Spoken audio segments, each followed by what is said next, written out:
திருச்செந்தூரானுடைய அருட்செல்வர் ஆன்மீக திலகம் ஆன்மீக சொற்பொழிவாளர் எம்.ஆர். சிவசங்கர் பேசுகிறேன்.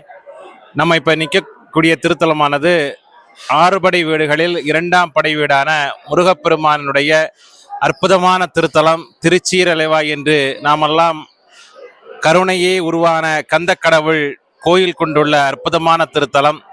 இந்த திருத்தலத்தில்தான் முருகப்பெருமான் அவதார திருத்தலமாக அற்புதமாக நாம் எல்லோராலும் போற்றப்படுகிறது. சூரபத்மனை ஆட்கொண்டு முருகப்பெருமான் இங்கே பூஜா மூர்த்தியாக இங்கே காட்சியளிக்கிறார். ஒரு கையில் ருத்ரமணி மாலையும் இன்னொரு கையில் தாமரை புஷ்பத்தையும் வைத்து இங்கே சிவயோகியாக பூஜா மூர்த்தியாக தன்னுடைய ஈசன் தன்னுடைய தந்தையாரை பூஜிக்கக்கூடிய பூஜா மூர்த்தியாக இங்கே முருகப்பெருமான் தவக்கோலமாக காட்சியளிக்கிறார். இந்த திருத்தலத்தில் நாம் சொல்லக்கூடிய அனைத்து பக்த மெய்யன்பர்களுக்கும் முருகப்பெருமான் மிகப்பெரிய கருணையை செய்து கொண்டிருக்கிறார். நம்ம இந்த ஆலயத்தில் பார்த்தீங்கன்னு சொன்னால் ஆலயத்தினுடைய வடிவமைப்பு ஓம் என்கின்ற பிரணவ மந்திரத்தினுடைய வடிவமைப்பு. ஆலயத்தை நம்ம வணங்க வரும்போது கீழே இறங்கி வரோம், போகும்போது ஏறுமுகமாக ஆலயத்தினுடைய அமைப்பு இருக்குது. இந்த அமைப்பு என்ன சொல்லுதுன்னு கேட்டீங்கன்னா, நம்ம வரும்போது எவ்வளவு கஷ்டம், நம்ம வாழ்க்கையில எவ்வளவு இறங்குமுகமாக இருந்தாலும் இந்த சூரசம்கார மூர்த்தியாக இருக்கக்கூடிய இந்த திருச்சீரலைவாய் சுப்பிரமணிய சுவாமியை வணங்கக்கூடிய அடியார் பெருமக்களுக்கு முருகப்பெருமான் வாழ்விலே ஏற்றத்தை கொடுக்கிறார். வாழ்க்கையில ஏற்றத்தை கொடுக்கக்கூடிய அற்புதமான தெய்வம் குடிகொண்டிருக்கக்கூடிய ஆலயம் இந்த திருத்தலம். சமீபத்தில் வைகாசி விசாகம்னு திருவிழா சீரும் சிறப்புமா நடைபெற்றது. இந்த வைகாசி விசாகம் முருகப்பெருமான் அதாவது 6 முகம் கொண்டு சரவண புகையில அவதரித்தார். அந்த 6 திருமுகமும் ஒரு முகமாக ஆகி கந்தன் என்று பெயரெடுத்து இந்த திருச்சீரலைவாய்க்கு முருகப்பெருமான் வந்தார். குறிப்பாக ஒரு கல்லூரியில ஒரு பிரின்சிபால் இருப்பார், இல்லைன்னா ஹெச்ஓடி இருப்பார். அதே மாதிரி முருகப்பெருமானுடைய திருத்தலங்களுக்கெல்லாம் திருத்தலமாக இருக்கக்கூடிய திருத்தலம் நம்முடைய திருச்சீரலைவாயில இருக்கக்கூடிய அருள்மிகு சுப்பிரமணிய சுவாமி திருக்கோயில். ஏனென்று சொன்னால் முருக வழிபாட்டிற்கு முன்னேற்பாடாக முருக வழிபாட்டினுடைய தத்துவத்தினுடைய நாயகமாக இங்கே இருக்கக்கூடிய சுப்பிரமணிய சுவாமி நமக்கெல்லாம் அருள் புரிகிறார். அது மட்டுமல்லாமல் 4 உற்சவ மூர்த்திகள் உள்ள திருத்தலம் நம்முடைய திருத்தலம். அதாவது சண்முகப்பெருமான் இங்கே 6 முகமாக தேவசேனாபதியாக காட்சியளிக்கிறார். ஜெயந்திநாதர் சஷ்டி நாயகராக வள்ளி தேவசேனாபதியாக காட்சியளிக்கிறார். அதே மாதிரி மாப்பிள்ளை சுவாமி குமரவிடங்க பெருமானும் வள்ளி தேவசேனாபதியாக காட்சியளிக்கிறார். அலைவாயு கந்த பெருமான், அப்படி 4 உற்சவ மூர்த்திகள். இந்த ஆவணி திருவிழா மாசி திருவிழா ஆலயத்துல கொடியேற்றத்துடன் நடைபெறக்கூடிய ஒரு விழா. கந்த சஷ்டி விழான்னு சொல்றது இங்க எதற்காக முருகப்பெருமான் அவதரித்து இந்த இடத்துல கோயில் கொண்டாரோ அதனுடைய தத்துவத்தை அடிப்படையாக அமைக்கக்கூடிய ஒரு விழா, ஒரு பெருவிழா, வரலாற்றினுடைய முக்கிய விழா. முருக பக்தர்களுக்கு எல்லாம் ஒரு தீபாவளியாக நாம் போற்றக்கூடிய விழா இந்த கந்த சஷ்டி விழா. அதுவும் இந்த மண்ணில் நடைபெறுகிறது. பொதுவாக இந்த ஆவணி திருவிழாவில் மாசி திருவிழாவிலையும் சண்முகப்பெருமான் முத நாள் 7ஆம் திருவிழா அன்னைக்கு காலையில ஏற்றம்னு சொல்லுவோம். அந்த ஏற்றத்தை பார்க்கும்போது வாழ்க்கையில இறங்குமுகமா இருக்கிறவங்க முருகப்பெருமானுடைய பார்த்தா கடைக்கண் பார்வையால ஏறுமுகமாக ஆவோன்னு சொல்லி ஏறுமுகமாக ஆக்கப்பட்டவர்கள் எல்லாம் இந்த இடத்திலே அவரை பார்க்கக்கூடிய அதி அற்புதமான நிகழ்வு எல்லாம் இருக்குது. அதே மாதிரி சோப்பு சாத்தி வருவார் சண்முகப்பெருமான். 5 திருமுகங்கள்ல முருகப்பெருமானாகவும் 6வது திருமுகத்துல நடராஜர் கோலத்துல அதாவது அருணகிரிநாத பெருமானுக்கு காட்சி அளிக்கக்கூடிய வகையில முருகப்பெருமான் காட்சி அளிப்பார். அதே மாதிரி சிவப்பு சாத்தியில சுவாமி நான் சிவபெருமானாக என்னுடைய தந்தையாக நான் வருகிறேன் என்பதை உணர்த்துகிறார். வீரத்துக்கு அதிபதியாக விளங்குகிறார். 8வது நாள் வெள்ளை சாத்தி பிரம்மதேவராக படைப்பு தொழிலை நானே செய்கிறேன் என்பதை முருகப்பெருமான் வருகிறார். அதே மாதிரி கல்விக்கு நான் தான் அதிபதின்னு சொல்லுவார். அதே மாதிரி காலைல பச்சை சாத்தி வருவார். பொதுவாக அருணகிரிநாத பெருமான் திருப்புகள்ல ஒவ்வொரு பாடலையும் முடிக்கும் போது பெருமாளே பெருமாளேனா முடிவு செய்வார். ஒவ்வொரு பாடல்களையும் சிவன் மகனேன்னு சொல்றதை விட மாயோன் மருகனே மன்றாடும் தேவதேவனேனா சொல்லுவார். முருகனே செந்தில் முதல்வனே மாயோன் மருகனே ஈசன் மகனே ஒருகை முகன் தம்பியே என்னுடைய தண்டைக்கால் எப்பொழுதும் நம்பியே கை தொழுவேன் யான் சொல்லுவார். இந்த பாடல்ல கூட கந்தர் அலங்காரத்தில் அருணகிரிநாத பெருமான் என்ன சொல்றாருன்னு சொன்னா, அதாவது மாயோன் மருகனேனா முதல்ல சொல்றாரு, அதன் பிறகுதான் ஈசனுடைய மகனேன்னு சொல்றாரு.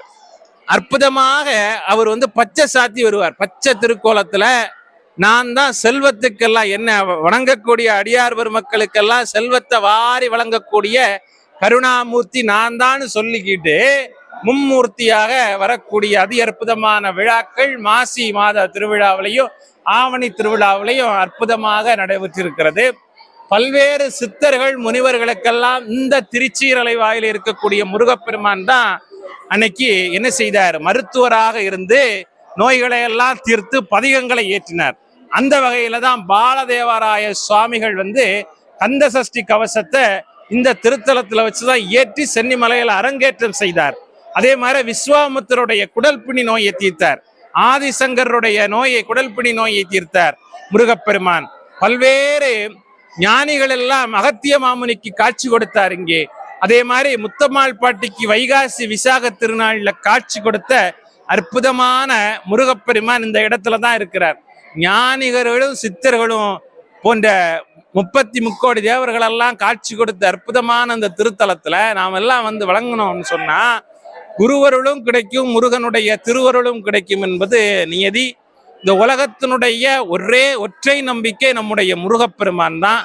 ஏன்னு சொன்னா பொதுவா அவரை கையாட்டு நம்ம அவருடைய கைப்பிடியை நம்ம முழுமையாக பிடித்தால் வாழ்க்கையில ஒரே மிகப்பெரிய ஒரு மாற்றத்தை தரக்கூடிய கடவுள் யாருன்னு சொன்னா முருகன் தான்.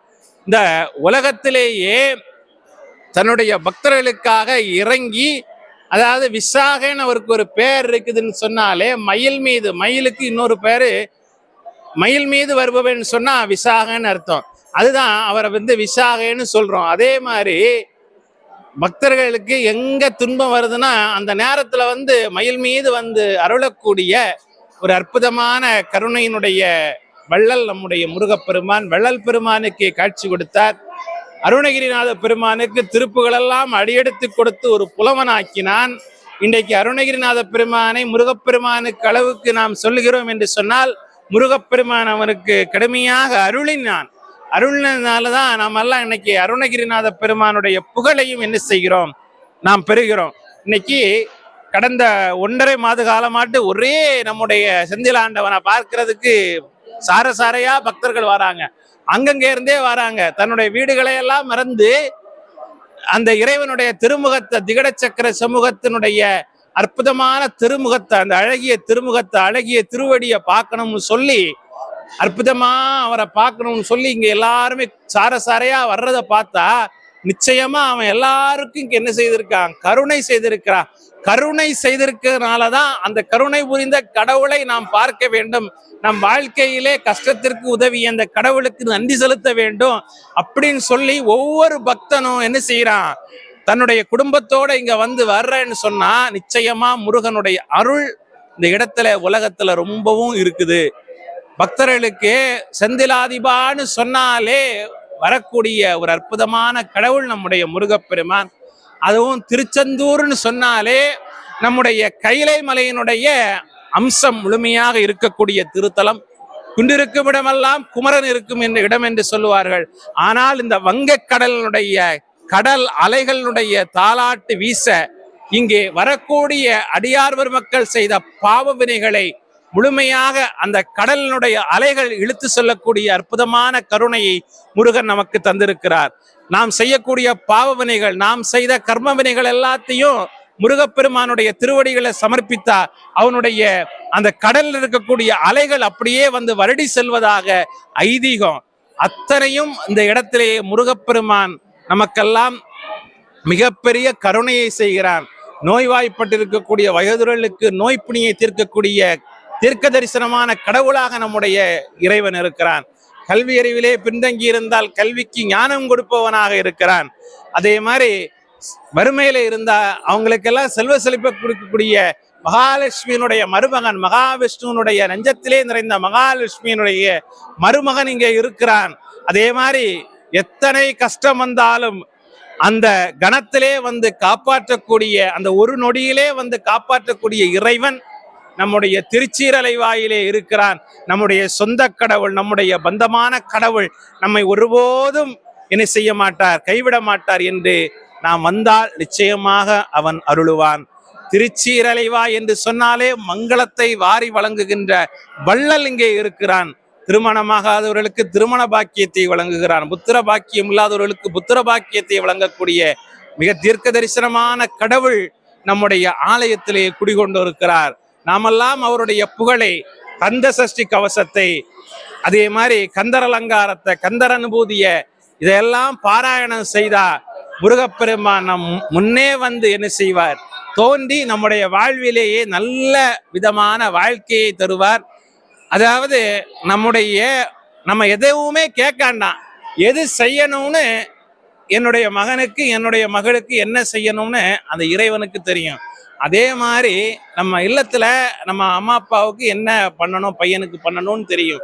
அதை விட 100 மடங்கு நமக்கு செய்யக்கூடிய அற்புதமான, தன்னுடைய பிள்ளைகளுக்கு என்ன செய்யணும்னு அற்புதமான கருணை புரிகின்ற வள்ளல் அவன். அந்த திருச்சீரலை வாயிலே இருக்கக்கூடிய கந்த பெருமான், அவனுடைய புகழை நாம் ஆங்காங்கே கொண்டு சென்று பரப்பினால் நம்முடைய வாழ்வு என்ன செய்யும், நாம் புகழினுடைய உச்சிக்கு நிச்சயமாக செல்வோம். முருகனுடைய புகழை நாம் பரப்பினால் நிச்சயம் நாம் புகழினுடைய உச்சத்திற்கு செல்வது உறுதி. முருகப்பெருமானுடைய கரங்களை பற்றுவோம், அவன் திருவடிகளை வணங்குவோம். இல்லாதவர்களுக்கெல்லாம் கருணை புரிகின்ற வள்ளல் அவனுடைய கருணைக்கு எல்லே இல்லை. அதுதான் சொல்லுவோம், எத்தனை தெய்வங்கள் இருந்தாலும் அவனை போல் ஒரு தெய்வங்கள் இல்லை என்று நம்முடைய பாடல்கள் கேட்டிருக்கிறோம். அதாவது அவனை சிந்தையுருக மனமுருக முழுமையாக நாம் வணங்கினால் நம் வாழ்க்கையிலேயே தேனாபிஷேகம் அவனுக்கு ரொம்பவும் பிடிக்கும். முருகப்பெருமானுக்கு அந்த தேனாமிர்தம் போன்ற, பஞ்சாமிர்தம் போன்ற ஒரு வாழ்க்கையை நமக்கு என்ன செய்வார், நிச்சயம் அருள்வார். அவருடைய இந்த திருத்தலத்திலேயே பகைவர்களையெல்லாம் இங்கே என்ன செய்திருக்கிறார், முருகப்பெருமான் இந்த இடத்திலேயே சங்காரம் செய்திருக்கிறார், ஆட்கொண்டார். சூரபத்மனையே ஆட்கொண்டார், சேவலாகவும் மயிலாகவும். நம்ம எல்லாம் நிச்சயமாக என்ன செய்வார், பிழை பொறுத்து நாம் என்ன தவறு செய்திருந்தாலும் அதையெல்லாம் பிழை பொறுத்து காத்தருள்வார் என்பது சர்வ நிச்சயம். பகைவர்களுக்கே கருணை காட்டிய கருணாமூர்த்தி நமக்கெல்லாம் கருணை காட்ட மாட்டாரா? நிச்சயமாக கருணை காட்டுவார். அவனுடைய உலகம் முருகனுடைய யுகம். இந்த உலகத்துல நாம் எல்லாரும் சேவித்து முருகனுடைய அருளை பெற்று உய்வோம். நன்றி, வணக்கம்.